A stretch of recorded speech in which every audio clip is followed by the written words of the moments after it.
قرآن وہ کتاب ہے جو در سے انقلاب ہے،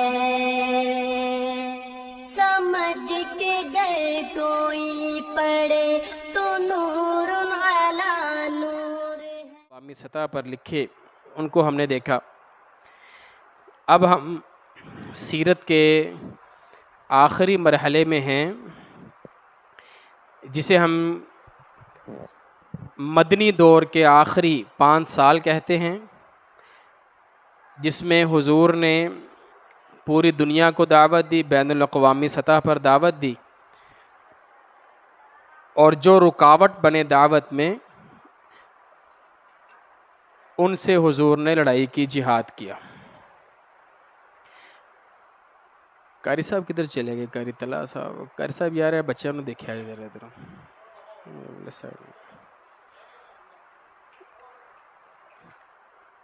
ہم نے بات کی خیبر کے حوالے سے، اقدامی جہاد میں خیبر سر فہرست ہمیں نظر آتا ہے۔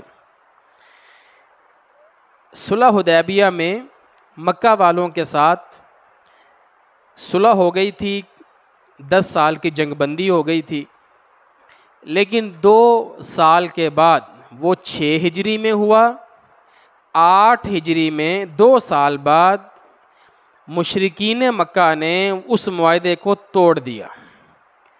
کیسے توڑا؟ معاہدے میں ایک شک یہ تھی کہ مسلمان جس کو چاہیں اپنا حلیف، اپنا دوست بنا لیں، اور کافر جس کو چاہیں قریش مکہ اپنا حلیف، اپنا دوست بنا لیں۔ تو مکہ والوں نے ایک قبیلے کو اپنا دوست بنایا، حلیف بنایا، جس کا نام ہے بنو بکر، اور مدینہ والوں نے ایک قبیلے کو حلیف بنایا جس کا نام ہے بنو خزاعہ۔ ان دونوں کی آپس میں لڑائی تھی، بنو بکر اور بنو خزاعہ کی۔ تو 2 سال کے بعد بنو بکر جو کہ قریش کے حلیف ہیں، انہوں نے بنو خزاعہ پر حملہ کر کے ان کے کچھ بندے قتل کر دیے، بنو خزاعہ کے بندے قتل کر دیے، اور اس میں قریش مکہ کا اسلحہ بھی استعمال ہوا، یعنی ان کو بھی علم تھا اس چیز کا۔ بنو خزاعہ چونکہ مسلمانوں کے حلیف تھے، پیارے پیغمبر کے پاس آئے اور آ کر آپ کو شکایت کی کہ حضور ہم آپ کے حلیف ہیں، بنو بکر نے ہمارے اوپر حملہ کیا ہے، قریشیوں نے ان کی مدد کی ہے، ہمارے بندے مارے گئے ہیں، ہم نے بدلہ لینا ہے۔ تو یہ مدد کے لیے آئے، حضور نے کہا تمہاری مدد کی جائے گی۔ اللہ کے رسول صلی اللہ علیہ وآلہ وسلم نے قریش مکہ کو پیغام بھیجا۔ آپ نے کہا یا تو ان بندوں کی دیت ادا کر دو، جو بندے مرے ہیں ہمارے ہیں وہ، یا جنہوں نے مارا ہے جو قاتل ہیں بنو بکر ان کو ہمارے حوالے کر دو، یا پھر جو ہمارے ساتھ تمہارا معاہدہ ہوا ہے صلح حدیبیہ کا وہ ختم کر دو۔ مشرکین نے جذباتی طور پر فوراً یہ فیصلہ کیا، انہوں نے کہا پہلی 2 شقیں ماننا تو مناسب نہیں ہے ہمارے لیے، ہاں تیسری کے بارے میں سوچا جا سکتا ہے، تم نے توڑنا ہے توڑ دو۔ یعنی وہ صلح حدیبیہ والا جو معاہدہ ہے اس کو اگر تم توڑنا چاہتے ہو تو ہم توڑنے کے لیے تیار ہیں، نہ ہم نے دیت دینی ہے نہ ہم نے بندے آپ کو دینے۔ حضور نے کہا چلو ٹھیک ہے، آپ نے بھی اس معاہدے کو توڑ دیا۔ جب معاہدہ ٹوٹ گیا پھر مشرکین مکہ کو یہ احساس ہوا کہ بھئی ہم نے تو غلط کر لیا، جذباتی فیصلہ کر بیٹھے، اب ہم اتنی طاقت میں نہیں ہیں کہ مدینہ سے ہم مقابلہ کر سکیں، کیونکہ مدینہ جو ہے وہ خیبر بھی فتح کر چکا ہے۔ تو ان کو احساس ہوا، اس وجہ سے انہوں نے پھر ابو سفیان کو بھیجا مدینہ میں کہ تم جاؤ اور مدینہ جا کر دوبارہ سے اس صلح نامے کی تجدید کرو، صلح حدیبیہ کی تجدید کرو۔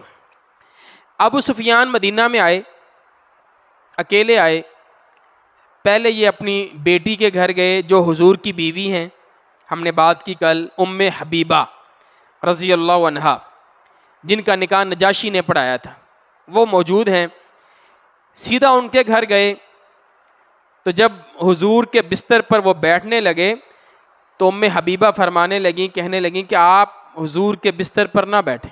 کہا کیوں؟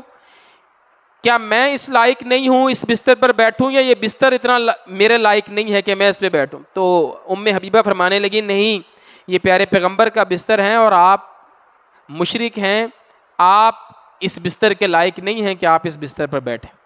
وہاں سے بھی ان کو شرمندگی ہوئی۔ وہاں سے نکلے، مسجد نبوی میں تشریف لائے، اللہ کے رسول صحابہ کے ساتھ موجود ہیں، آ کر کہنے لگے جی ہم دوبارہ سے صلح حدیبیہ کے معاہدے پر تجدید کرتے ہیں، ہم نے جو معاہدہ توڑا تھا وہ ہم سے غلطی ہو گئی۔ حضور نے کوئی جواب نہیں دی، آپ نے خاموشی اختیار کی۔ ابو سفیان اٹھے، حضرت ابوبکر صدیق کے رضی اللہ تعالیٰ عنہ کے پاس چلے گئے، ان سے بھی یہی بات کی کہ بھئی ہم معاہدہ دوبارہ کرنے کے لیے آئے ہیں۔ انہوں نے بھی کوئی جواب نہ دیا، کہا جو اللہ کے رسول چاہیں گے وہ ہوگا۔ حضرت عمر رضی اللہ تعالیٰ عنہ کے پاس چلے گئے، ان سے جا کر کہا بھئی ہمارا معاہدہ کروا دو پیارے پیغمبر کے ساتھ۔ حضرت عمر سخت مزاج ہیں، فرماتے خدا کی قسم اگر مجھے چونٹیاں بھی مل جائیں تو میں ان کے ساتھ مل کر تم سے جہاد کروں، مجھے تو بالکل میں تو پہلے اس کا حامی نہیں تھا کہ تمہارے ساتھ صلح ہو ہماری۔ انہوں نے بھی دھتکار دیا۔ پھر گئی حضرت علی رضی اللہ تعالیٰ عنہ کے پاس، حضرت علی موجود ہیں، سیدہ فاطمہ موجود ہیں، حضرت حسن و حسین موجود ہیں۔ حضرت علی سے جا کر کہا بھی آپ ہماری سفارش کریں، حضرت علی نے بھی نہ کر دی۔ حضرت فاطمہ سے کہنے لگے اے فاطمہ تم اپنے بیٹے حسن سے کہو کہ یہ حسن جو ہے یہ صلح کی تجدید کر دے۔ حسن اس وقت چلنے پھرنے کی عمر میں ہیں، غالباً 4-5 سال کے قریب ہیں۔ 2 ہجری میں شادی ہوئی حضرت علی کی، 3 ہجری میں یہ پیدا ہوئے ہوں گے اور 8 ہجری کا یہ واقعہ ہے۔ سیدہ فاطمہ فرمانے لگی میرا بیٹا اب اتنا بڑا نہیں ہے کہ یہ صلح کی تجدید کر دے اور تمہیں امان دے دے، یہ نہیں کر سکتا۔ پھر حضرت علی رضی اللہ تعالیٰ نے کہا کہ ابو سفیان ایک مشورہ میں تمہیں دیتا ہوں، وہ یہ ہے کہ تم جاؤ مسجد نبوی میں، حضور موجود ہوں گے، صحابہ موجود ہوں گے، تم نہ جا کر خود سے اعلان کر دو کہ ہم نے صلح کی تجدید کر لی ہے، ہمارے درمیان صلح ہو گئی ہے، کوئی دشمنی نہیں ہے ہماری، تم نہ اپنی طرف سے اعلان کر دو۔ تو کہنے لگے علی کیا اس کا کوئی فائدہ بھی ہوگا؟ تو حضرت علی فرمانے لگے اس کا کوئی فائدہ نہیں ہوگا، لیکن اور کوئی راہ مجھے سمجھ نہیں آ رہی۔ بہرحال اس کا فائدہ کوئی نہیں ہونا۔ ابو سفیان گئے، مسجد میں کھڑے ہو کر انہوں نے اعلان کیا، کہا بھئی ہم نے تمہارے ساتھ صلح کر لی ہے، اب ہماری صلح ہے، کوئی لڑائی نہیں ہے۔ یہ کہہ کر پھر وہ مکہ چلے گئے۔ مکہ جا کر انہوں نے لوگوں کو بتایا ساری داستان، اور آخر میں بتایا علی نے مجھے ایسے مشورہ دیا، میں نے یہ کر دیا۔ مکہ والوں نے کہا علی نے تیرے ساتھ مذاق کیا اور تو اس کی باتوں میں آ گیا۔ بہرحال اب نبی مکرم صلی اللہ علیہ وآلہ وسلم نے ارادہ فرمایا کہ ہم مکہ پر حملہ کریں۔ انہوں نے معاہدہ توڑ دیا ہے، اب حضور نے ان پر حملہ کرنے کے حوالے سے مشورہ کیا۔ پھر آپ نے مشورہ کیا، مجلس شورا بیٹھی، سیدنا ابوبکر رضی اللہ تعالیٰ عنہ سے مشورہ ہوا تو فرمانے لگے حضور ذرا نرمی اختیار کیجئے، صلہ رحمی کیجئے، وہ آپ کی قوم ہے، ہمارے ہی ہیں، ہم بھی قریشی ہیں وہ بھی قریشی ہیں، ذرا نرمی اختیار کیجئے۔ حضرت عمر سے مشورہ ہوا، حضرت عمر رضی اللہ عنہ فرمانے لگے اللہ کے رسول یہ کوئی عام کافر تھوڑی ہیں، یہ تو کفار کے سرغنے ہیں، جب تک ان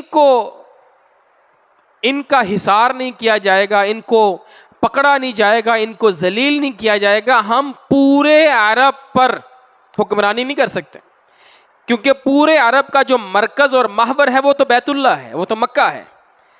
اگر آپ چاہتے ہیں دین پورے عرب پر غالب ہو اور پھر پوری دنیا پر غالب ہو تو حضور مکہ کو ختم کرنا، ان کے کنٹرول کو ختم کرنا ضروری ہے، لازمی ہے، کرنا پڑے گا ہمیں۔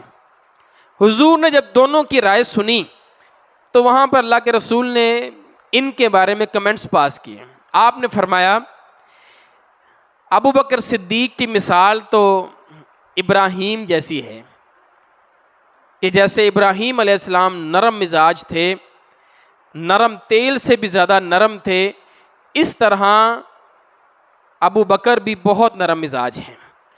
حضرت ابراہیم علیہ السلام کا مشہور واقعہ ہے کہ جب آپ کو پتہ لگا کہ فرشتے آئے ہیں حضرت لوط علیہ السلام کی قوم پر عذاب دینے کے لیے، تو آپ نے ان سے جھگڑا کیا، کہا نہیں بھی تم نہ جاؤ وہاں پر، اور وہاں لفظ موجود ہیں حلیم۔ حضرت ابراہیم علیہ السلام بہت بردبار اور نرم مزاج تھے۔ کہا ابو بکر تو نرم ہے ابراہیم کی طرح، اور پھر کہا عمر کی سختی ہے نوح علیہ السلام کی طرح، نوح علیہ السلام کی طرح۔ جس طرح نوح علیہ السلام نے اللہ سے کہا سورہ نوح میں کہ اللہ ان کو ختم کر دے، ان کا ایک بچہ بھی زندہ نہ رہے، اگر ان کی اگلی نسل بھی چلی اللہ وہ بھی تیری نافرمان ہوگی، وہ بھی کافر ہوں گے، اور ان کو ہدایت بھی نہیں دینی۔ اللہ رب العالمین نے ان کو عذاب دے دیا۔ اور پھر ایک روایت میں کہا کہ عمر کی مثال موسیٰ علیہ السلام کی مثال جیسی، جو سختی موسیٰ علیہ السلام میں تھی وہ عمر میں بھی ہے۔ موسیٰ علیہ السلام کی دعاؤں میں یہ شامل ہے، اے اللہ فرعون کو غرق کر دی، ختم کر دی، اس کو ہدایت نہ دئی، مرنے سے پہلے اس کو ہدایت نہ دئی۔ اور ادھر کہا ابو بکر کی مثال ابراہیم اور عیسیٰ علیہ السلام جیسی ہے، کہ وہ عیسیٰ کہ جن کا قیامت والے دن اللہ احتساب کر رہے ہیں، اَأَنْتَ قُلْتَ لِلنَّاسِ، کیا آپ نے کہا تھا میری اور میری والدہ کی عبادت کرو، اور اس وقت حضرت عیسیٰ علیہ السلام اللہ سے کہہ رہے ہیں یا اللہ یہ میری امت ہے تو تیرے بندے ہی ہیں، چاہے تو ان کو معاف کر دے۔ اتنی نرمی، ابراہیم اور عیسیٰ نرم مزاج ہیں، نوح اور موسیٰ میں سختی ہے، لیکن اللہ کے معاملے میں ہے۔ اللہ کے رسول نے فرمایا ابو بکر کی مثال ابراہیم اور عیسیٰ والی ہے، اور عمر کی مثال نوح اور موسیٰ علیہ السلام والی ہے۔ اس سے ایک بات سمجھ آئی، انبیاء کرام بھی مختلف مزاج رکھتے تھے، اور جتنے انبیاء کرام کے مزاج تھے وہ سارے صحابہ کرام میں بھی موجود ہیں۔ صحابہ کے مزاج بھی مختلف تھے، کوئی نرم مزاج تھا، کوئی سخت مزاج تھا۔ نبی کرم صلی اللہ علیہ وآلہ وسلم نے حضرت عمر کے مشورے پر ارادہ فرمایا کہ اب ہم مکہ پر حملہ کریں گے۔ اچھا ہوتا یہ تھا کہ حضور حملے سے پہلے آگاہ فرما دیتے تھے کہ ہم نے کہ وہاں پر حملہ کرنا ہے، یا بعض اوقات آپ اس کو چھپاتے بھی تھے۔ فتح مکہ میں اللہ کے رسول صلی اللہ علیہ وسلم نے اس کو بالکل رازداری میں رکھا کہ مکہ کو یہ خبر نہ ہو ہم حملہ کرنے والے ہیں۔ آپ نے باقاعدہ حکم دیا صحابہ کو کہ ہماری خبر مکہ کو نہیں جانی چاہیے کہ ہم نے اس پر حملہ کرنا ہے، بغیر خبر کے حملہ کرنا ہے ہم نے۔ اسی دوران ایک صحابی نے خط لکھ دیا مکہ والوں کو کہ حضور مکہ پر حملہ کرنا چاہتے ہیں۔ حضرت علی رضی اللہ تعالیٰ عنہ کو حضور نے حکم دیا کہ جاؤ فلاں جگہ پر روضہ خاخ ایک جگہ کا نام ہے، وہاں تمہیں ایک خاتون ملے گی، اس خاتون کے پاس ایک خط ہے، وہ خط میرے پاس لے کر آؤ۔ حضرت علی گئے، اس خاتون کو پکڑا، اس نے کہا میرے پاس نہیں ہے۔ حضرت علی نے دھمکی لگائی، اس نے اپنے سر کی چوٹی کھولی، اپنے سر میں سے وہ خط نکال کر حضرت علی کو دیا۔ وہ خط حضرت علی لے کر پیارے پیغمبر کے پاس آئے، اس خط میں لکھا ہوا ہے کہ وہ خط لکھا ہے حضرت حاطب بن ابی بلتہ رضی اللہ تعالیٰ عنہ، صحابی رسول ہیں۔ انہوں نے خط لکھا مکہ والوں کو کہ پیارے پیغمبر تم پر حملہ کرنے والے ہیں۔ حضور نے بلا لیا حضرت حاطب کو، ما ھذا یا حاطب، حاطب یہ کیا ہے بھائی؟ میں نے جب کہا ہے کہ ہم نے رازداری رکھنی ہے، اس کو نہیں بتانا، تم نے خط لکھ دیا ہے۔ حضرت حاطب فرمانے لگے اللہ کے رسول پہلے میری بات سن لیجئے، نہ میں مرتد ہوا ہوں، نہ میں نے دین چھوڑا ہے، نہ مجھے ان سے کوئی ہمدردی ہے۔ مسئلہ یہ ہے حضور میں مکہ کا رہنے والا نہیں ہوں، میں باہر سے آیا ہوا ہوں، حلیف ہوں مکہ کا، اور میں وہاں پر میری فیملی مکہ میں رہتی ہے، میں یہاں پہ رہتا ہوں، اور میرا وہاں پر کوئی خاندان اور نہیں ہے کہ جو ان کا دفاع کر سکے۔ مجھے یہ خدشہ تھا کہ اگر آپ مکہ والوں پر حملہ کریں گے تو کہیں میرا خاندان جو ہے، میری جو خواتین ہیں، بچے ہیں، وہ ہلاک ہو جائیں گے۔ میں نے اس لیے خط لکھا ہے کہ مکہ والے میرے بچوں کی، میری بیوی کی حفاظت کریں، میری غرض صرف یہ ہے۔ وہ میرا احسان مانیں گے کہ میں نے ان کو خط لکھا ہے، وہ میرے خاندان کی حفاظت کریں گے۔ حضور میرا مقصد یہ ہے، میں کوئی مخبری کرنا یا بغاوت کرنا میرا مقصد نہیں ہے۔ حضرت عمر رضی اللہ تعالیٰ عنہ موجود ہے، کہا حضور مجھے چھوڑیے ذرا، میں ایسی گردن اتار دوں۔ اس نے بغاوت کی ہے، مخبری کی ہے، اور اس کی سزا ہے بھی گردن اتارنا ہی، قتل کرنا۔ اللہ کے رسول صلی اللہ علیہ وآلہ وسلم نے فرمایا نہیں نہیں عمر، تجھے پتہ نہیں ہے انہو شاہد بدرا، یہ حاطب بدر میں موجود تھا، اہل بدر میں سے ہے، اور تمہیں پتہ نہیں ہے کہ اللہ رب العالمین نے بدر والے دن بدر والوں کو خصوصی نگاہ سے جھانکا تھا، دیکھا تھا ان کو، اور اللہ نے کہا تھا بدر والوں سے اعملوا ما شئتم فقد غفرت لکم، آج کے بعد تم جو مرضی کر لو میں نے تمہیں معاف کر دیا۔ حاطب ان 313 میں سے تھا، عمر تم کہہ رہے ہو اس کی گردن اتار دوں؟ اللہ نے جب ان کو معاف کر دیا ہے، یہ غلطی ہے، یہ گناہ ہے، کبیرہ گناہ ہے، لیکن اس کی پچھلی نیکیوں میں ایک ایسی بڑی نیکی ہے کہ اس کے سامنے یہ گناہ بھی کچھ نہیں ہے، اور وہ بدر ہے۔ اس لیے صحابہ کرام کو ان کی غلطیاں نکالنا، ان کے گناہوں کو دیکھنا، ان کی لڑائیوں کو دیکھنا، اور ان کی قربانیوں کو بھول جانا، اور ان کی جو ہے وہ ان کوششوں کو بھول جانا جو انہوں نے ابتدائی زمانے میں کی ہیں، یہ ایک حماقت ہی ہو سکتی ہے، کوئی عقل مندی والی بات نہیں ہے۔ حضور صلی اللہ علیہ وآلہ وسلم ان کو مارجن دے رہے ہیں، آپ ان کے لیے تخفیف کر رہے ہیں، تو آج کوئی بندہ اٹھے اور اٹھ کر صحابہ کرام کی غلطیاں نکالنا شروع کر دے۔ تو ہمیں چاہیے، امام ابن تیمیہ رحمہ اللہ نے لکھا ہے صحابہ کرام سے غلطیاں ہوئی ہیں، اس میں کوئی دوسری رائے نہیں ہے، لیکن ان کی نیکیاں ان کے گناہوں پر بھاری ہیں، اس میں ہمیں کوئی شک نہیں ہونا چاہیے۔ اس لیے چونکہ نیکیاں بھاری ہیں ان کی، وہ مغفور ہیں، اللہ نے ان کو معاف کر دیا ہے، اب آپ کو مجھے ان کے لیے عدالت لگانے کی ضرورت نہیں ہے۔ تو یہ حدیث اس حوالے سے بھی دلیل ہے۔ اللہ کے رسول صلی اللہ علیہ وآلہ وسلم نکلتے ہیں مکہ سے 10 رمضان 8 ہجری، حضور وہاں سے نکلے، جوحفہ کے مقام پر آپ کو حضرت عباس رضی اللہ تعالیٰ عنہ ملے، یہ ابھی تک مکہ میں تھے، اب یہ مکہ سے ہجرت کر کے مدینہ آ رہے تھے، راستے میں آپ سے ملاقات ہوئی، حضور نے ان کو دعا دی اللہم اغفر للعباس وولدہ مغفرۃ ظاہرۃ وباطنہ لا تغادر ذنبا، اللہ عباس کو بھی معاف فرما دے، اس کی اولاد کو بھی معاف فرما دے، اس کے ظاہری اور باطنی سارے گناہ معاف فرما دے، کوئی گناہ باقی نہ رہے۔ حضرت عباس کو آپ نے ساتھ لے لیا کہ چلو اب ہم حملہ کرنے جا رہے ہیں مکہ پر۔ حضور کے ساتھ 10,000 کا لشکر ہے، 10,000 کا لشکر ہے۔ مکہ سے تھوڑا سا باہر مر الزہران ایک جگہ کا نام ہے، وہاں حضور نے پڑاؤ ڈالا۔ اسی جگہ پر نبی مکرم صلی اللہ علیہ وآلہ وسلم نے رات کے اندھیرے میں اندھیرے کا فائدہ اٹھاتے ہوئے حضور نے صحابہ کو حکم دیا کہ ایسے کرو، ہر شخص الگ الگ آگ جلائے۔ ہوتا تو یہ ہے کہ ایک آگ جلا کر 20-25 لوگ بیٹھ جاتے ہیں، آپ نے فرمایا ہر شخص الگ الگ آگ جلائے۔ اس سے ہوگا کیا؟ دیکھنے والے جب اس آگ کو دیکھیں گے تو ان کو لگے گا کہ یہ بہت زیادہ تعداد میں ہے۔ مثلا اگر 1000 آگ لگی ہے تو اس کا مطلب ہے 10,000 لوگ ہیں، 10 کے ساتھ اس کو ضرب دے لیں، اور اگر 10,000 الاؤ جلے ہوئے ہیں تو کتنے لوگ بیٹھے ہوں گے؟ تو یہ ایک نفسیاتی دباؤ تھا۔ اس چیز کا مظاہرہ کیا ابو سفیان نے، ان کو خبر ملی کہ حضور آئے ہوئے ہیں، یہ رات کے اندھیرے میں مکہ سے باہر نکلے، اس مقام پر پہنچے، انہوں نے آگ دیکھی تو یہ حیران رہ گئے، اور انہوں نے کہا کہ یہ آج تو ایسے ہے جیسے عرفات کا میدان ہوتا ہے، جب حج کا سیزن ہوتا ہے تب اتنی تعداد ہوتی ہے، اور یہ اتنا بڑا لشکر لے کر آئے ہیں محمد صلی اللہ علیہ وسلم۔ ابو سفیان کو حضرت عباس مل گئے، حضرت عباس نے ابو سفیان کو ساتھ لیا اور کہا آؤ اللہ کے رسول کے پاس چلتے ہیں۔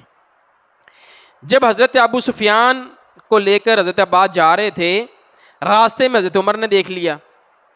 حضرت عمر نے کہا اللہ کا دشمن ابو سفیان، فوراً دوڑے اللہ کے رسول صلی اللہ علیہ وآلہ وسلم کے خیمے کی طرف۔ حضرت عمر، حضرت عباس نے بھی دوڑ لگا دی اور پیارے پیغمبر کے پاس پہنچے۔ حضرت عمر نے فوراً سے کہا اللہ کے رسول مجھے اجازت دے میں ابو سفیان کا سر کاٹ دوں۔ یعنی آپ اندازہ کریں حضرت عمر نے خود سے کوئی اقدام نہیں کیا، خود سے ابو سفیان پر حملہ نہیں کیا، بلکہ اللہ کے رسول کی طرف آئے، حضور اجازت دیں گے تو میں اسے کچھ کروں گا۔ فوراً سے حضرت عباس نے کہہ دیا اللہ کے رسول میں نے اس کو پناہ دے دی ہے، میں نے اس کو پناہ دے دی ہے۔ حضرت عباس نے ابو سفیان کو پناہ دے دی۔ اب نبی مکرم صلی اللہ علیہ وآلہ وسلم حضرت ابو سفیان سے مخاطب ہوئے اور آپ نے کہا ہے ابو سفیان کہ ابھی وہ وقت نہیں آیا کہ تم اس چیز کو جان لو، لا الہ الا اللہ، اللہ کے علاوہ کوئی الہ نہیں ہے، ابھی وہ وقت نہیں آیا کہ تم اس کا اقرار کر لو۔ تو کہنے لگے کہ اگر اس چیز اللہ کے علاوہ کوئی اور خدا ہوتا، کوئی اور معبود ہوتا تو آج میں یہاں پر ایسے نہ بیٹھا ہوتا۔ اب مجھے یقین ہو رہا ہے کہ اللہ کے علاوہ کوئی الہ، ہمارے بت تو ہمارے کام نہیں آئے۔ تو کہا پھر تم کلمہ کیوں نہیں پڑھتے؟ تو کہنے لگے ابھی میرے دل میں کچھ کھٹک باقی ہے، ابھی کچھ شبہات موجود ہیں۔ جب یہ بات حضرت عباس نے سنی نا، اور کہنے لگے اس سے پہلے کہ تیری گردن اڑائی جائے جلدی کر، اسلام قبول کر۔ حضرت ابو سفیان نے فوراً سے پھر وہاں پر اسلام قبول کر لیا، انہوں نے کلمہ پڑھ لیا۔ اب جب انہوں نے کلمہ پڑھ لیا تو نبی مکرم حضرت عباس رضی اللہ عنہ کہنے لگے اللہ کے رسول، ابو سفیان چونکہ سردار ہیں، قریش مکہ کے بھی سردار ہیں، اس کو نہ کسی چیز سے نوازیے، اس کی دلجوئی کیجیے، اس کو کوئی پروٹوکول دیجیے۔ اچھا یہ بھی حضور سے ثابت ہے کہ جو بڑے لوگ ہوتے تھے، سردار قسم کے لوگ، اللہ کے رسول ان کو پروٹوکول دیا کرتے تھے۔ کہنے لگے حضور اس کو کوئی پروٹوکول دیں، یہ بڑا سردار ہے، عام شخص نہیں ہے۔ اللہ کے رسول نے فرمایا ٹھیک ہے، اعلان کر دو جو شخص ابو سفیان کی حویلی میں داخل ہو جائے گا ہم اسے کچھ نہیں کہیں گے، ہم اسے کچھ نہیں۔ یہ پروٹوکول تھا حضرت ابو سفیان کا، یہ مسلمان ہو چکے ہیں۔ جب حضور نے یہ اعلان کیا ہے نا، یہ مسلمان ہو چکے ہیں۔ ہند ابھی مسلمان نہیں ہوئی، وہ بعد میں مسلمان ہوگی۔ اللہ کے رسول نے فرمایا جو اس کے گھر میں داخل ہو جائے گا نا اس کو پناہ ہے۔ پھر آپ نے اعلان یہ بھی فرما دیا جو اپنے گھر میں داخل ہو جائے دروازہ بند کر لے اس کو بھی پناہ، اور جو مسجد حرام میں داخل ہو جائے اس کو بھی پناہ۔ پھر آپ نے حضرت عباس سے کہا ابو سفیان کو لے کر جاؤ اور اس کو ہمارا لشکر دکھاؤ۔ حضرت عباس اور ابو سفیان ایک پہاڑ کی چوٹی پر کھڑے ہو گئے۔ اگلے دن اللہ کے رسول وہ 10,000 کا لشکر لے کر جب مکہ پر حملہ کرنے کے لیے جا رہے تھے تو ابو سفیان نے دیکھا اور کہا کہ ایسی بادشاہت میں نے آج سے پہلے کبھی نہیں دیکھی جو اللہ نے تیرے بھتیجے کو عطا کی ہے۔ ابو سفیان آگے حضرت عباس کہنے لگے ایسے نہ کہو، انہا النبوہ، یہ بادشاہت نہیں ہے، یہ نبوت ہے، یہ بادشاہت نہیں ہے، یہ نبوت ہے۔ ابھی چونکہ وہ ابھی مسلمان ہوئے ہیں نا تو ان کے ذہن میں ابھی وہی بادشاہت چل رہی ہے۔ تو حضرت عباس نے اصلاح فرمائی کہ یہ بادشاہت نہیں، یہ نبوت ہے۔ کہا ہاں ہاں یہ نبوت ہے، اور یہ غلبہ جو اللہ نے تمہارے بھتیجے کو دیا ہے یہ میں نے ایسا نہیں دیکھا پہلے۔ حضور نے مکہ پر حملہ کیا، اور مکہ پر حملے کی اسٹریٹجی حضور کی طریقہ کار یہ تھا، حضور نے چاروں طرف سے مکہ کو گھیر لیا، ہر طرف سے آپ نے اس کو گھیرا ڈال لیا، صحابہ کرام کو بھیجا، خالد بن ولید کو زیریں حصے میں بھیجا، ابو عبیدہ بن جراح کو شمالی راستے پہ بھیجا، زبیر بن عوام کو بالائی حصے پر بھیجا، سعد بن عبادہ کو مغربی حصے پر بھیجا، یعنی مختلف جو ہے وہ سمتوں سے بھیج کر پورے مکہ کا آپ نے حصار کر لیا۔ کچھ لوگوں کا بالخصوص اللہ کے رسول نے نام لے کر کہا کہ یہ اگر تمہیں مل جائیں خانہ کعبہ کے ساتھ لپٹے ہوئے بھی ان کو قتل کر دینا۔ ان میں سے کچھ لوگ قتل کیے گئے، لیکن زیادہ تر لوگ جو ہے وہ مسلمان ہو گئے۔ حضور مکہ میں داخل ہوئے، آپ ام ہانی کے گھر گئے، غسل کیا، آپ نے 8 رکعت شکرانے کے طور پر نماز پڑھی۔ اس کے بعد آپ خانہ کعبہ میں تشریف لائے، 360 بت تھے خانہ کعبہ میں اس وقت۔ تو حضور نے اپنے ہاتھ میں چھڑی پکڑی اور جاء الحق وزہق الباطل، یہ پڑھتے ہوئے کہ حق آ گیا، باطل چلا گیا، باطل مٹ گیا۔ اللہ کے رسول سارے بتوں کو توڑتے رہے، ان کو گراتے رہے۔ پھر اللہ کے رسول صلی اللہ علیہ وآلہ وسلم نے چابی منگوائی خانہ کعبہ کی۔ وہ چابی تھی عثمان بن طلحہ، اس وقت ابھی مسلمان نہیں ہے، اسی وقت بعد میں مسلمان ہو گئے فتح مکہ کے موقع پر۔ ان سے آپ نے چابی منگوائی، وہ گئے اور چابی لے کر آئے، اور آپ نے کہا یاد کرو اس وقت کو عثمان جب مکہ میں نے تم سے چابی مانگی تو تم مجھے نہیں دیتے تھے، آج چابی میرے ہاتھ میں ہے۔ اللہ کے رسول نے ان سے چابی لی اور آپ خانہ کعبہ کے اندر داخل ہوئے. آپ کے ساتھ حضرت بلال تھے, حضرت اسامہ تھے, حضرت عثمان رضی اللہ تعالیٰ عنہ تھے. خانہ کعبہ کے اندر اللہ کے رسول نے نماز پڑھی. میں نے آپ کو ویڈیو دکھائی تھی, وہاں نشان لگا ہوا ہے, جس موقع پر کھڑے ہو کر مقام پر اللہ کے رسول نے نماز پڑھی تھی وہاں نشان لگا ہوا ہے. تو جو لوگ اندر جاتے ہیں نا, وہاں پر کھڑے ہو کر نماز پڑھتے ہیں خانہ کعبہ کے اندر. حضور نے وہاں پر نماز پڑھی. اچھا, خانہ کعبہ کے اندر جانے سے پہلے اللہ کے رسول نے ایک اور کام کروایا. بیت اللہ کی اندر والی جو سائڈ ہے نا, اس کی دیواروں پر بتوں کی تصویریں بنی ہوئی تھیں. ان میں حضرت ابراہیم اور اسماعیل کی بھی تصویر بنی ہوئی تھی. یہ ان کی عبادت کیا کرتے تھے, ان کے مجسمے بنا رکھے تھے, تصویریں بنا رکھی تھیں. تو اللہ کے رسول نے خانہ کعبہ میں داخل ہونے سے منع فرما دیا. آپ نے کہا پہلے ان کو صاف کرو, ان تصویریں مٹاؤ پہلے. تو پہلے ان کو مٹایا گیا, ختم کیا گیا, پھر اللہ کے رسول داخل ہوئے. تو یہ شرک کی نحوست ہے. آپ کہہ سکتے ہیں کہ پیارے پیغمبر ایسی جگہ پر داخل ہی نہیں ہوئے جہاں پر شرکیہ قسم کی تصاویر وہاں پر موجود تھی. حضور وہاں داخل ہی نہیں ہوئے. حضرت بلال کو اللہ کے رسول نے کہا کہ آپ خانہ کعبہ کی چھت پر چڑھ کر اذان پڑھیں. یہ پہلی اذان ہے بیت اللہ میں, اس سے پہلے ابھی تک اذان نہیں ہوئی. تو پہلی اذان بیت اللہ میں خانہ کعبہ میں حضرت بلال نے دی ہے. جب یہ اذان دے رہے تھے نا, تو لوگ آپس میں یہ باتیں کر رہے تھے کہ کاش یہ دن دیکھنے سے پہلے ہم مر چکے ہوتے, یا وہ لوگ اچھے ہیں جو ہم سے پہلے مر چکے ہیں, جو یہ منظر نہیں دیکھ رہے کہ ایک عام غلام خانہ کعبہ کی چھت پہ چڑھا ہوا ہے, اذان پڑھ رہا ہے.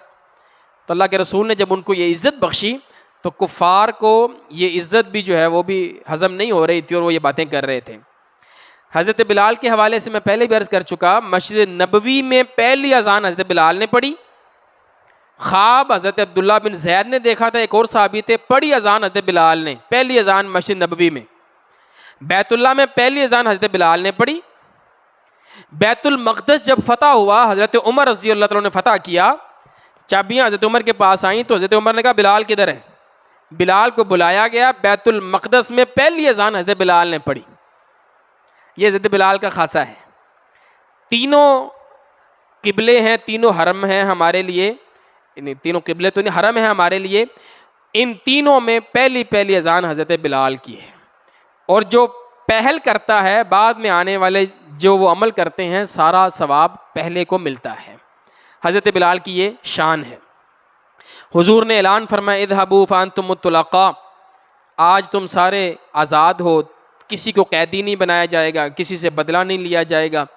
لا تثریب علیکم اليوم, حضور نے وہی کلمات دہرائے جو حضرت یوسف علیہ السلام نے اپنے بھائیوں سے کہے تھے, آج تم پر کوئی گرفت نہیں ہے, کوئی باز پرس نہیں ہے. حضور نے عام معافی کا اعلان کر دیا. اسی معافی کی وجہ سے بہت سارے صحابہ کرام آ کر مسلمان ہو گئے, جن میں حضرت ابو سفیان کی بیوی حضرت ہند ہیں. ان کو بھی کسی نے کہا بھائی جاؤ, اللہ کے رسول معاف کر رہے ہیں, اور وہ آئیں اور انہوں نے اسلام قبول کر لیا. حضور کے ساتھ ہاتھ پر انہوں نے, یعنی حضور کے پاس انہوں نے بیعت بھی کی. اور بھی صحابہ مسلمان ہوئے. یہاں پر جب یہ ساری فتح ہو گئی, تو انصار صحابہ جو وہاں موجود تھے, جو مدینہ سے آئے تھے, 10,000 کا لشکر یا 12,000 کا لشکر, انصار صحابہ کے دل میں ایک اندیشہ پیدا ہوا, ایک خیال پیدا ہوا کہ کہیں ایسا نہ ہو کہ اب حضور چونکہ مکہ فتح کر چکے ہیں, اور حضور یہ فیصلہ فرمائے کہ ہم مکہ واپس آ رہے ہیں, ہم مکہ واپس آ رہے ہیں. تو ان کے دل میں نا یہ اندیشہ پیدا ہو گیا. وہ یہ آپس میں باتیں کرنے لگ گئے کہ کہیں ایسا نہ ہو حضور کے خاندان کی محبت حضور کو مکہ میں روک لے, اور حضور ہمیں چھوڑ کر مکہ میں آ جائیں. اللہ تعالیٰ نے وحی کے ذریعے اپنے نبی کو بتا دیا. حضور نے انصار کو بلایا. آپ نے کہا کیا تم نے یہ بات کی ہے؟ انہوں نے کہا جی ہاں اللہ کے رسول, ہم سے یہ بات ہوئی ہے, ہم نے یہ بات کی ہے. حضور نے پھر ان کو تسلی دی. آپ نے فرمایا والمحیا محیاکم والممات مماتکم, میری زندگی تمہارے میرا جینا تمہارے جینے کے ساتھ ہے, اور میری موت تمہاری موت کے ساتھ ہے. میں اب ساری زندگی موت تک تمہارے پاس ہی رہوں گا. اس بات سے تم نے پریشان نہیں ہونا کہ میں تمہیں چھوڑ کر آ جاؤں گا, نہیں, میں تمہارے پاس رہوں گا. اس بات پر سارے جو ہیں وہ انصار رونے لگے, اور اللہ کے رسول سے کہا حضور ہم صرف آپ کی محبت میں ہم نے یہ بات کی تھی. حضور نے کہا تمہارا عذر قبول ہے, اس پر تمہیں کوئی گناہ نہیں ہے. جو لوگ مسلمان ہوئے, صفوان بن امیہ ہے, سہیل بن عمر ہیں, حضرت ابو بکر رضی اللہ تعالیٰ عنہ کے والد سیدنا ابو قحافہ ہیں, وہ اس موقع پر مسلمان ہوئے. حکیم بن حزام مسلمان ہوئے. حکیم بن حزام کے حوالے سے ہم بس دیکھ لیتے ہیں. جب یہ مسلمان ہونے کے لیے آئے نا, تو حکیم بن حزام یہ سیدہ خدیجہ رضی اللہ عنہ کے بھتیجے لگتے ہیں, اور بڑے ہی نیک فطرت آدمی ہیں. نیک فطرت, سلیم الطبع آدمی ہیں, صلہ رحمی کرتے ہیں, لوگوں کے ساتھ بھلائی کرتے ہیں, خیر خواہی کرتے ہیں. مسلمان ہونے لگے تو کہنے لگے اللہ کے رسول, کیا جو میں نے دور جاہلیت میں نیکیاں کی ہیں وہ شمار ہوں گی میرے نامہ اعمال میں؟ آج میں مسلمان ہو رہا ہوں, اس سے پہلے میں نے جو نیکیاں کی. عمومی طور پر ہوتا یہ تھا, کچھ صحابہ یہ پوچھتے تھے حضور جو میں نے گناہ کیے ہیں وہ معاف ہو جائیں گے؟ اللہ کے رسول فرماتے تھے ہاں تم اسلام قبول کر لو, پچھلی زندگی سارے گناہ معاف. واحد صحابی ہیں حضرت حکیم بن حزام جو کہہ رہے ہیں اللہ کے رسول گناہ میرے اتنے کوئی نہیں, مجھے یہ بتائیں جو میں نے ساری زندگی نیکیاں کی ہیں, اچھائیاں کی ہیں, بھلائیاں کی لوگوں کے ساتھ, وہ میرے کام آئیں گی کہ نہیں؟ حضور نے فرمایا اسلمت علی ما سلف لک من خیر, تو اسلام قبول کر رہا ہے اپنی سابقہ ساری نیکیوں کے ساتھ, تجھے اللہ ساری نیکیوں کا اجر دے گا. تو یہاں سے اب یہ ثابت ہوا کہ جو بندہ اسلام قبول کرتا ہے اس کے گناہ معاف ہو جاتے ہیں, نیکیاں اس کی شمار ہوتی ہیں, وہ نیکیاں اللہ تعالیٰ اس کی حسنات میں شامل فرما لیتے ہیں. تو یہ حضرت حکیم بن حزام کا سوال تھا یہاں پر. اس کے بعد جو حضور نے بت گرا دیے وہ تو گرا دیے, کچھ وہاں پر جو بڑے بڑے مزار تھے, بت کدے تھے, ان کو گرانے کے لیے فوراً سے اللہ کے رسول نے صحابہ کرام کو بھیجا. خالد بن ولید کو بھیجا, سعد بن زید ہیں, عمر بن عاص ہیں, عزا کا جو مزار ہے, لات کا مزار ہے, سوا کا مزار ہے, ان کو یہ بڑے بڑے جو بت تھے, ان کے مزار تھے, بت کدے تھے, ان کو گرانے کے لیے بھی حضرت رسول اللہ صلی اللہ علیہ وسلم نے صحابہ کو بھیجا. حضرت علی کو بھیجا کہ جتنی پکی قبریں ہیں ان پکی قبروں کو گرا دو, کوئی گدی نشین بیٹھا ہے اس کو وہاں سے اٹھا دو. یہ فتح مکہ ہو گیا. جب فتح مکہ ہوا تو حضور نے واپس جانے کی بجائے آگے کی طرف کوچ فرمایا اور ایک اور غزوے کی طرف آپ گئے جسے ہم غزوہ حنین کہتے ہیں. یہ طائف کی طرف ہے, مکہ سے طائف کی طرف جائیں تو وہاں پر راستے میں ایک وادی ہے, اس کا نام ہے حنین. اس طرف اللہ کے رسول چلے گئے. تاریخ 6 شوال, رمضان میں آپ نے فتح مکہ کیا ہے, 6 شوال کو اللہ کے رسول حنین کی طرف چلے گئے. حضور کے ساتھ 14,000 صحابہ ہیں. ہوا یہ تھا مدینہ سے 10,000 نکلے تھے, راستے میں 2,000 ایڈ ہو گئے, 12,000. مکہ میں 12,000 نے حملہ کیا, اور جب مکہ سے حنین کے لیے آپ نکلے تو مکہ میں جو نئے مسلمان ہوئے تھے وہ بھی ایڈ ہو گئے, تو یہ 14,000 کا لشکر ہو گیا. 14,000 کے لشکر کو لے کر اللہ کے رسول نے غزوہ حنین کی طرف سفر کیا. غزوہ حنین جو وہاں کے جو لوگ ہیں, حوازن, بنو حوازن قبیلہ ہے, وہ 20,000 کا لشکر ہے, ان سے آپ نے لڑائی کرنی ہے. راستے میں ایک واقعہ پیش آتا ہے. ایک درخت ہے جس کا نام ہے ذات انوات. صحابہ کچھ ایسے بھی ہیں جو ابھی نئے نئے مسلمان ہوئے ہیں مکہ میں, وہ راستے میں انہوں نے وہ درخت دیکھا تو اللہ کے رسول صلی اللہ علیہ وآلہ وسلم سے کہنے لگے حضور یہ جو درخت ہے نا, کافر قریش مکہ مشرکین جو ہیں وہ اس سے برکت حاصل کرتے ہیں, اپنی تلواریں لٹکاتے ہیں, دھاگے باندھتے ہیں, منتیں مرادیں لیتے ہیں. حضور ہمارے لیے بھی کوئی ایسا درخت آپ بتا دیں جس پر ہم بھی اپنی تلواریں لٹکا کر ان سے کوئی فائدہ حاصل کر لیا کریں, برکت حاصل کر لیں.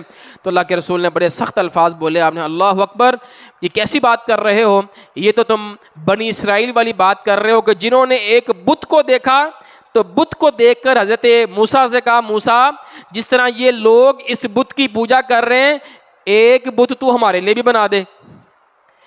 انہوں نے بت مانگا تھا, تم درخت مانگ رہے ہو. تو پتہ یہ لگا کہ ایسے درختوں کو بابرکت سمجھنا گویا یہ ایسے ہی ہے جیسے کسی بت کی پوجا کرنا, شرک ہے, شرک کا دروازہ کھلتا ہے اس سے. اللہ کے رسول نے سختی سے منع فرمایا اور آپ وہاں سے آگے گئے. وہ جو بنو حوازن والے تھے نا, ان کا جو سردار تھا مالک بن عوف, اس نے ایک عجیب سی چال چلی. اس نے کہا ان کا مقابلہ 14,000 ہیں، کم نہیں ہے، ہم 20,000 ہیں، ان کا مقابلہ کرنا آسان نہیں ہے، ابھی ابھی انہوں نے مکہ فتح کیا ہے، اس کا مقابلہ ایک ہی طریقے سے ہو سکتا ہے، وہ یہ ہے کہ ہم سب لڑنے کے لیے آئیں، مرد بھی آئیں، اور ہم ان کی اپنی خواتین اور بچوں کو بھی لے کر آئیں، اور صرف ان کو ہی نہیں، ہم اپنے بکریاں اور اونٹ جو ہمارے ریوڑ ہیں ان کو بھی لے کر آئیں۔ کیوں؟ تاکہ میدان سے کوئی بندہ بھاگ نہ سکے۔ بیوی بچے چھوڑ کے کون بھاگے گا؟ اور مال مویشی چھوڑ کر کون بھاگے گا؟ سارا کچھ تو ادھر ہوگا۔ اور اگر ایسا نہ ہوا تو ہو سکتا ہے ہمارے بندے میدان چھوڑ کر بھاگ جائیں اپنے بیوی بچوں کے پاس، اپنے ریوڑ کے پاس۔ کچھ لوگوں نے اس کو سمجھایا بھی بھائی یہ کام نہ کرو، یہ مناسب نہیں ہے۔ بہرحال اس نے ایسا نہ کیا۔ پہلی صف میں اس نے گھوڑ سوار کھڑے کیے، دوسری صف میں اس نے پیدل جنگجو جو ہیں وہ کھڑے کیے، تیسری صف اس نے بنائی عورتوں اور بچوں کی، چوتھی صف بنائی اس نے بکریوں کی، اور پانچویں صف میں اس نے اونٹ کھڑے کر دیے۔ یعنی اپنا مال متاع لے کر، بیوی بچے لے کر یہ میدان میں حاضر ہو گیا۔ نبی اکرم صلی اللہ علیہ وآلہ وسلم کے ساتھ ان کی لڑائی ہوئی۔ یہ جو لڑائی ہے نا غزوہ حنین، اس کے 3 مرحلے ہیں، 3 مراحل ہیں اس کے۔ پہلا مرحلہ یہ ہے کہ کافروں نے اچانک سے مسلمانوں پر حملہ کیا اور مسلمان منتشر ہو گئے، جس کو ہم کہہ سکتے ہیں جزوی شکست ہوئی مسلمانوں کو۔ لیکن اللہ کے رسول کھڑے رہے اپنی جگہ پر، آپ نے دوبارہ صحابہ کو بلایا، دوبارہ سے حملہ کیا، اور پھر آپ کو جیت نصیب ہوئی۔ تو اس کے 3 مرحلے ہیں، پہلے جزوی طور پر شکست ہے، پھر لڑائی ہے، اور پھر مسلمانوں کو جیت ہے۔ تو ہوا یہ، مسلمان اپنی کثرت پر فخر کر رہے تھے۔ یہ واحد لڑائی ہے جس میں ابھی تک سب سے زیادہ تعداد ہے 14,000، یہ سب سے زیادہ تعداد ہے۔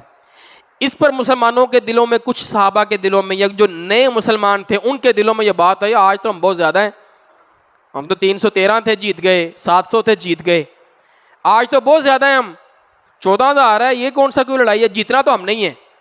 تو اللہ رب العالمین کو یہ چیز پسند نہیں آتی کہ انسان اپنی بڑائی بیان کرے۔ تو ہوا یہ کہ وہ راستہ جو تھا نا، وہ تنگ راستہ تھا، کافر جو ہے وہ اس چٹانوں کے اوپر کھڑے ہو گئے، اور تیر انداز تھے وہ۔ جب مسلمان اس تنگ راستے سے گزر رہے تھے تو کافروں نے اوپر سے تیر اندازی شروع کر دی۔ وہ ایسے تیر برسے، ان کو سمجھ ہی نہیں آئی مسلمانوں کو کہ تیر کہاں سے آ رہے ہیں۔ اپنا بچاؤ کرنے کے لیے مسلمان پھر جدھر جس کا منہ ہوا اس طرف بھاگ گئے، منتشر ہو گئے۔ یہ 14,000 تھے، منتشر ہو گئے۔ نبی اکرم صلی اللہ علیہ وآلہ وسلم کھڑے رہے، آپ کا خچر تھا سفید رنگ کا، آپ اس پر تشریف فرما تھے، آپ کافروں کی طرف ہی جا رہے تھے، آپ واپس نہیں پلٹے، اور آپ اپنی زبان سے یہ کہہ رہے تھے انا النبی لا کذب، میں اللہ کا نبی ہوں، میں جھوٹا نہیں ہوں، انا ابن عبد المطلب، میں عبد المطلب کا بیٹا ہوں، میں واپس نہیں پلٹوں گا۔ تو حضور نے وہاں پر استقامت دکھائی۔ یہ جو لفظ ہے نا انا ابن عبد المطلب، میں عبد المطلب کا بیٹا ہوں، یہ خاندان کی طرف نسبت ہے، خاندان کی طرف نسبت ہے نا، اور عبد المطلب کوئی مسلمان بھی نہیں ہے، ان کی طرف حضور نے نسبت کی۔ تو علماء نے یہاں سے مسئلہ اخذ کیا ہے کہ کوئی انسان اپنی خاندان کی طرف نسبت کرے تو کی جا سکتی ہے۔ میں کوئی بندہ کہ ہم جو ہے وہ ہم ملک ہوتے ہیں، ہم بٹ ہوتے ہیں، ہم شیخ ہوتے ہیں، کہہ سکتا ہے، اس میں کوئی مسئلے والی بات نہیں ہے، اپنے خاندان کی طرف نسبت کی جا سکتی ہے اگر ان کے اندر کوئی بھلائیاں ہیں، کوئی اچھائیاں ہیں۔ تو حضور نے کہا میں عبد المطلب کا بیٹا ہوں۔ آپ کے ساتھ تھے حضرت عباس، وہ حضور کے ساتھ تھے، اللہ کے رسول ہیں، حضرت عباس ہیں، چند صحابہ ہیں، باقی صحابہ منتشر ہو گئے۔ حضرت عباس کی آواز اونچی ہے، حضور نے حضرت عباس سے کہا عباس آواز لگاؤ نا ذرا، این اصحاب السمرہ، وہ بیت رضوان درخت کے نیچے بیعت کرنے والے کہاں ہیں، ان کو ذرا آواز دو۔ حضرت عباس نے اونچی آواز میں ان کو آواز دی، جیسے ان کے کانوں میں آواز پڑی اللہ کے رسول اس طرف ہیں، ہمیں بلایا جا رہا ہے، وہ صحابہ واپس پلٹے۔ انصار کو پکارا گیا، انصار واپس آئے، مہاجرین کو پکارا گیا، مہاجرین واپس آئے۔ تو اس طرح کرتے کرتے وہ پھر حضور صلی اللہ علیہ وآلہ وسلم کے پاس جمع ہو گئے صحابہ کرام۔ اللہ کے رسول نے پھر وہاں پر ایک اور نفسیاتی حربہ استعمال کیا، اپنے صحابہ کو لڑائی پر ابھارنے کے لیے، کیونکہ کیفیت ذرا اور بن گئی. حضور نے فرمایا من قتل قتیلا فلہ سلبہ، جو کسی بندے کو قتل کرے گا اس بندے کا جتنا مال ہوگا وہ اس کو ملے گا. تم لڑو، لڑائی کرو، تم نے اگر کسی بندے کو قتل کر دیا، جتنے بندوں کو تم مارو گے ان کا مال اسباب تمہارے. اب یہ ایک نفسیاتی طور پر ایک انسان کے اندر طلب تو رکھی ہوئی ہے نا اللہ رب العالمین نے. معلومات تو ان کا بہت زیادہ تھا، سامنے کھڑے ہوئے تھے، میں آگے آپ کو بتاؤں گا کتنے مال ان کو ملا اس جنگ میں.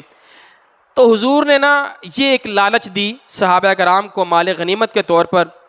صحابہ کرام جو ہے وہ لڑنے کے لیے چل پڑے. اسی طرح پیارے پیغمبر نے اپنے ہاتھ میں کنکریاں اٹھائیں یا مٹی اٹھائی اور اٹھا کر ایسے دشمنوں کی طرف پھینکی اور کہا ان ہزموا رب محمد، محمد کے رب کی قسم یہ شکست کھا گئے، اللہ ان کے چہروں کو بگاڑ دے. تو وہ جو مٹی ہے وہ کافروں تک پہنچی، ان کی آنکھوں میں گئی، ان کو تکلیف ہوئی، کنکریاں ہر دشمن کی آنکھ میں پڑیں اور وہ میدان چھوڑ کر بھاگ گئے. اب وہ جو مرد تھے نا ان کے، وہ بھاگ گئے، خواتین اور بچے وہیں پر ہیں اور جو مال مویشی ہیں وہ بھی وہیں پر ہیں. مرد بھاگ گئے سارے ان کے. کیا تعداد تھی جانوروں کی، ریوڑ کی اور خواتین اور بچوں کی؟ دیکھیں آپ 24,000 اونٹ تھے، 24,000 اونٹ جو پیارے پیغمبر کو مال غنیمت میں ملے. 40,000 بکریاں، 20,000 کا تو وہی لشکر تھا نا ان کا اپنا ہی. 6,000 قیدی، وہ جو خواتین اور بچے تھے 6,000 قیدی بنے.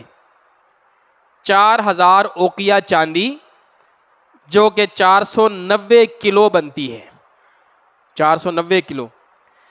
وہ 490 کلو چاندی کا اگر اب حساب لگائیں تو 32 کروڑ روپے کے قریب بنتی ہے، صرف چاندی ایک چیز. اونٹ الگ ہیں، ہزاروں میں ہیں، آپ اس کی کیلکولیشن نکالیں تو یہ اربوں میں بات چلی جائے گی. 40,000 بکریاں ہیں، تو اربوں کے حساب سے حضور کو مال غنیمت ملا ہے. سب سے زیادہ مال غنیمت جس غزوے میں آپ کو ملا وہ یہ ہے، غزوہ حنین. نبی مکرم صلی اللہ علیہ وآلہ وسلم نے اب اس مال کو کیسے تقسیم کیا؟ یہ بھی ایک بڑی عجیب بات ہے. حضور نے یہ سارا مال ان صحابہ میں تقسیم کر دیا جو ابھی نئے نئے مسلمان ہوئے ہیں. انصار کے حصے میں نہیں آیا کچھ بھی، مدینہ والوں کے حصے میں کتنا زیادہ مال ہے مدینہ والوں کے حصے میں نہیں آ رہا. جو نئے مسلمان ہوئے ہیں مکہ والے قریشی، ان کو آپ نے بانٹ دیا. کیسے بانٹا؟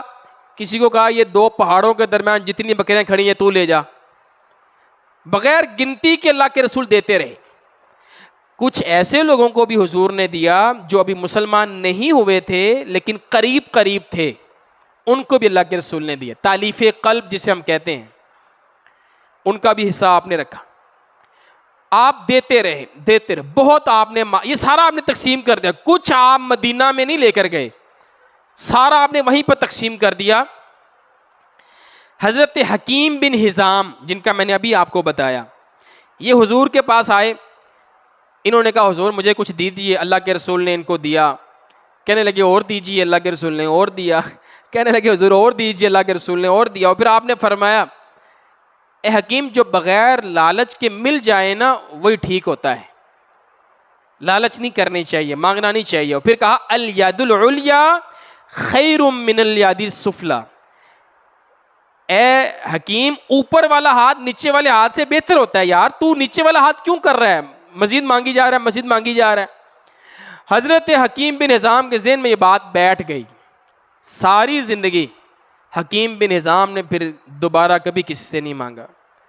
ابو بکر عمر کے دور میں حضرت ابو بکر عمر بلاتے تھے ان کو، آؤ اپنا حصہ لے جاؤ. کہتے میں نے نہیں لینا، میرے نبی نے مجھے کہا تھا الیاد العلیا خیر من الیاد السفلی. میں دینے والے ہاتھ میں سے بنوں گا، لینے والوں میں سے نہیں بنوں گا. تو یہ حکیم بن حزام کو حضور نے یہاں پر نصیحت فرمائی.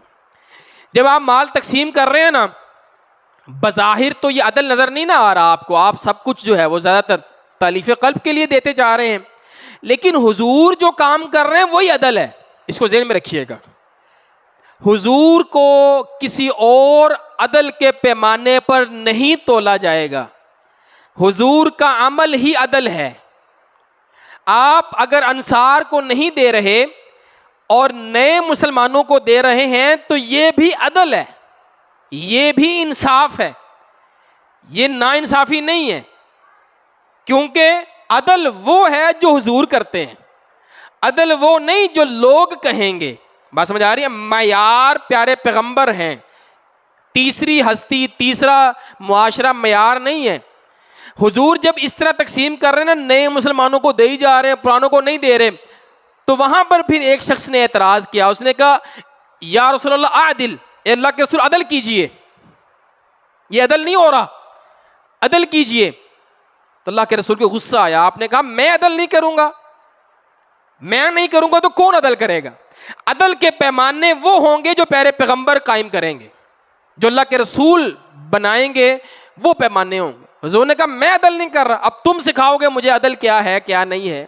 اس موقع پر یہی عدل ہے۔ بات سمجھ آ رہی ہے آپ کو؟ جو حضور نے کر دیا وہی عدل ہے۔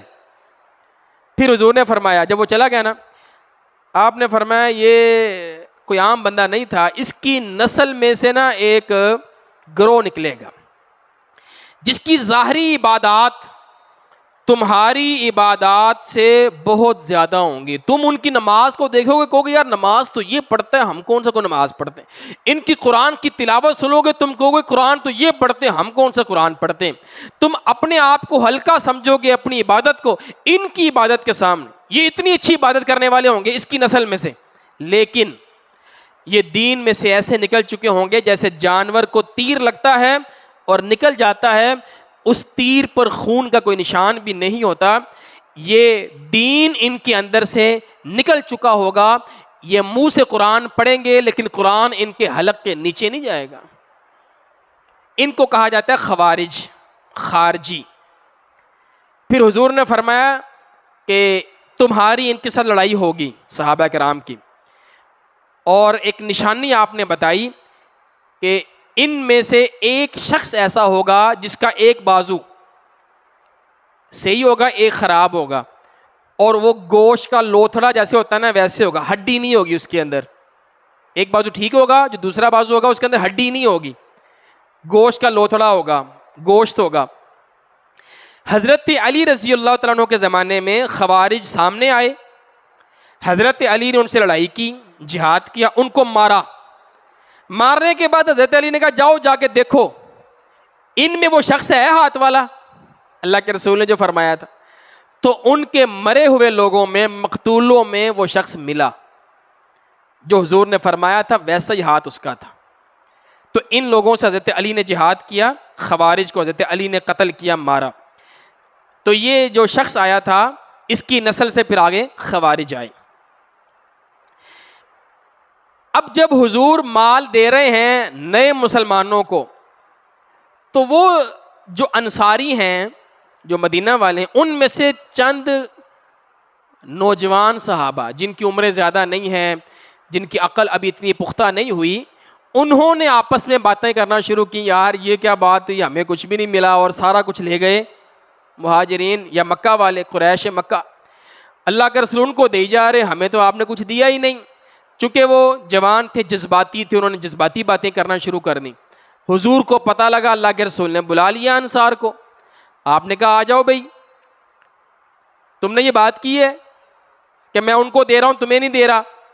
صحابہ کہنے لگے حضور ہم نے نہیں کی، ہمارے چند نوجوانوں نے کی ہے یہ بات، بچے ہیں حضور، جذباتی باتیں انہوں نے کر دی ہیں، ہم راضی ہیں۔ تو اللہ کے رسول صلی اللہ علیہ وسلم نے وہاں پر فرمایا، اے انصار، کیا تمہیں یہ چیز اچھی نہیں لگتی کہ لوگ اونٹ اور بکریاں لے جائیں اور تم اپنے ساتھ محمد رسول اللہ کو لے جاؤ صلی اللہ علیہ وسلم؟ اور میں نے تمہارے ساتھ جانا ہے، ان کے ساتھ نہیں جانا۔ تم یہ دیکھ رہے ہو کہ مال کس کے پاس آیا، یہ دیکھو محمد کس کے پاس آئے صلی اللہ علیہ وسلم۔ جب یہ بات حضور نے کی تو بڑے خوش ہوئے، انہوں نے کہا حضور حضور ہم تو راضی ہیں، حضور ہمیں آپ چاہیے، بس ہمیں نہیں مال چاہیے، ہمیں ڈنگر مویشی نہیں چاہیے، ہمیں آپ چاہیے، آپ کا ساتھ۔ حضور نے فرمایا اگر مہاجر ہجرت نہ ہوتی تو میں انصار میں سے ہوتا، میں انصار کا ایک فرد ہوتا۔ آپ فرمایا کرتے تھے اگر دو راستے ہوں، ایک طرف مہاجرین چلیں، ایک طرف انصار چلیں، میں انصار کے ساتھ چلوں۔ آپ نے بہت پذیرائی دی ان کو، بڑا حوصلہ افزائی کی ان کے، اور آپ دیکھیں ذہنی طور پر، نفسیاتی طور پر آپ نے ان کو راضی کر لیا۔ یہ ہے حکمت جو ہم نے بات کی تھی پیارے پیغمبر نے، جو بچپن میں سیکھی۔ دیا کچھ بھی نہیں ان کو مال کچھ بھی نہیں دیا، لیکن ایک ایسی بات کی، ایک ایسا جملہ آپ نے بول دیا کہ وہ سارے راضی ہو گئے۔ اسی کو حکمت کہتے ہیں، اسی کو سمجھداری کہتے ہیں، اسی کو فیصلہ سازی کہتے ہیں۔ اچھا، جب حضور واپس آ رہے تھے، وہ جو حوازن والے تھے، جو مرد بھاگ گئے تھے، ان کو کسی نے سمجھایا جا کے معافی مانگ لو۔ وہ اللہ کے رسول کے پاس آ گئے، انہوں نے معافی مانگ لی، مسلمان ہو گئے، وہ بھی مسلمان ہو گئے۔ کہنے لگے حضور ہمارا مال، ہمارے اونٹ، ہماری بکریاں، ہماری چاندی۔ حضور نے فرمایا اب یہ تو نہیں، پہلے میں نے تمہارا انتظار کیا، تم نہ آئے، میں نے وہ تقسیم کر دیا۔ ہاں چلو میں صحابہ سے مشورہ کر لیتا ہوں، اگر صحابہ کہیں مان لیں تو ہم تمہارے قیدی جو ہیں وہ واپس کر دیتے ہیں۔ انسان جو ہے نا، انسان وہ ہم واپس کر دیتے ہیں، جانور ہم نے کوئی نہیں واپس کرنا، مال نہیں ہم نے واپس کرنا۔ صحابہ سے حضور نے بات کی، مشورہ کیا، تو صحابہ کرام نے وہ 6000 قیدی چھوڑ دیے، ان کو آزاد کر دیا، لیکن مال انہوں نے اپنے پاس رکھا۔ اسی غزوہ میں جب یہ مال غنیمت تقسیم ہو رہا تھا، انہی مراحل میں حضور کے پاس ایک بوڑھی خاتون تشریف لاتی ہیں۔ حضور جیسے ان کو دیکھتے ہیں، آپ اپنی چادر بچھا لیتے ہیں، ان کو اپنی چادر پر بٹھاتے ہیں۔ صحابہ پوچھتے ہیں حضور یہ کون ہے؟ تو آپ نے فرمایا یہ وہ جس کے پاس میرا بچپن گزرا، دائی حلیمہ سعدیہ۔ یہ اس وقت جو 5 سال کی عمر تھی، اس کے بعد آج ملاقات ہوئی ہے پیارے پیغمبر کی۔ حضور کی عمر اس وقت ہے 61 سال، 61 ایئر، 56 سال بعد آپ کی ملاقات ہوئی۔ آپ نے اکرام کیا، آپ نے عزت دی ان کو، آپ نے اپنی چادر بچھائی۔ یہ مسلمان نہیں ہے، یہ مسلمان نہیں ہے۔ دائی حلیمہ کے ایمان کے حوالے سے کوئی کنفرمیشن نہیں ہے، بلکہ زیادہ تر یہی موقف ہے کہ وہ مسلمان نہیں تھی، اس لیے ہم ان کو دائی حلیمہ سعدیہ کہتے ہیں، رضی اللہ عنہا نہیں کہتے۔ تو دائی حلیمہ سعدیہ ان قیدیوں میں شامل تھی، جو قیدی بنے نا 6000 عورتیں، خواتین وغیرہ، ان میں وہ شامل تھی۔ اسی طرح قیدیوں میں حضور کی وہ بہن بھی شامل تھی جس کو شیما کے نام سے یاد کیا جاتا ہے۔ یہ حلیمہ سعدیہ کی بیٹی ہیں اور اللہ کے رسول کو بچپن میں کھلایا کرتی تھی۔ یہ ایک بڑی پیاری لوری ہے، استاد جی نے تو سنی ہوگی، شیما کی لوری۔ قاری عبدالحفیظ فیصل آبادی سنایا کرتے تھے، قاری یعقوب فیصل آبادی سنایا کرتے ہیں، شیما کی لوری بڑی پیاری ہے۔ اگر آپ نیٹ پر سرچ کیجئے گا، پنجابی میں ہے شیما کی لوری، دیندی سی شیما لوری جھولا جھولا کے، تو وہ آپ سنیے گا۔ یہ شیما بہن بھی وہاں موجود تھی، قیدیوں میں تھی۔ یہ کہنے لگی صحابہ سے جاؤ، جا کر نا محمد سے کہو کہ حوالات میں اس کی ایک بہن ہے۔ کہا کون سی بہن ہے؟ کہا یہ بچپن میں پیارے پیغمبر جو ہے نا آپ کے نبی ہمارے پاس رہتے ہوتے تھے۔ کہتے کوئی دلیل؟ کہا ان کو جا کر پوچھو، جا کر میں نے نا بچپن میں، انہوں نے یا شیما نے بچپن میں کاٹا تھا، نشانی کے طور پر بچپن میں صلی اللہ علیہ وسلم کے کاٹنے کا نشان۔ ہاں، اللہ کے رسول نے شیما کو کاٹا تھا، وہ نشان ان کے جسم پر تھا۔ کہا یہ نشان ہے محمد کے کاٹے گا صلی اللہ علیہ وسلم، ان کو جا کر بتانا، پھر وہ پہچان جائیں گے۔ تو حضور کو جب بتایا گیا تو حضور نے ان کو پہچان لیا، ان کے لیے بھی آپ نے چادر بچھائی، ان کو عزت دی۔ لیکن ان کے اسلام کا، ایمان کا نہیں ہمیں پتہ کہ مسلمان ہوئی تھی یا نہیں ہوئی تھی۔ بہرحال اس لڑائی میں ان سے ملاقات ہوئی حضور کے دائی حلیمہ سعدیہ کے ساتھ بھی اور آپ کی بہن شیما کے ساتھ بھی۔ یہاں تک غزوہ حنین ہماری مکمل ہو گئی ہے۔ آگے انشاءاللہ ہم عام الوفود اور اگلا جو ہے وہ غزوہ تبوک انشاءاللہ اس کو دیکھیں گے۔